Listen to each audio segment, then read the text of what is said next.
Hi friends, welcome to బిన్వి mom recipes.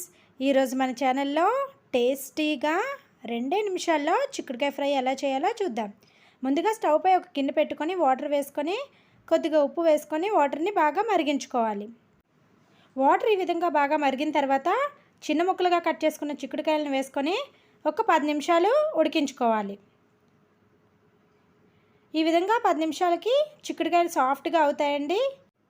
ఇప్పుడు ఆ చిక్కుడుకాయల్లో నీటిని వంపేసి చిక్కుడుకాయలని ఒక స్ట్రైనర్లోకి తీసుకోవాలి. ఇప్పుడు పోపు కోసం స్టవ్ పై ప్యాన్ పెట్టుకొని ఒక స్పూన్ ఆయిల్ వేసుకోవాలి.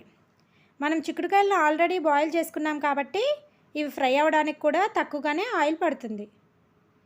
ఆయిల్ కొద్దిగా వేడైన తర్వాత ఒక స్పూన్ ఆవాలు, ఒక స్పూన్ జీలకర్ర, ఒక స్పూన్ మినప్పప్పు, ఒక స్పూన్ పచ్చిశనగపప్పు, కొన్ని ఎండుమిర్చి, కొద్దిగా కరివేపాకు వేసుకొని పోపును బాగా వేయించుకోవాలి. పోపు చక్కగా ఈ విధంగా కలర్ చేంజ్ అయిన తర్వాత దానిలోకి ఒక స్పూన్ పసుపు కూడా వేసుకొని మిక్స్ చేసుకొని మనం ముందుగా బాయిల్ చేసుకున్న చిక్కుడుకాయలను వేసుకొని కలుపుకోవాలి.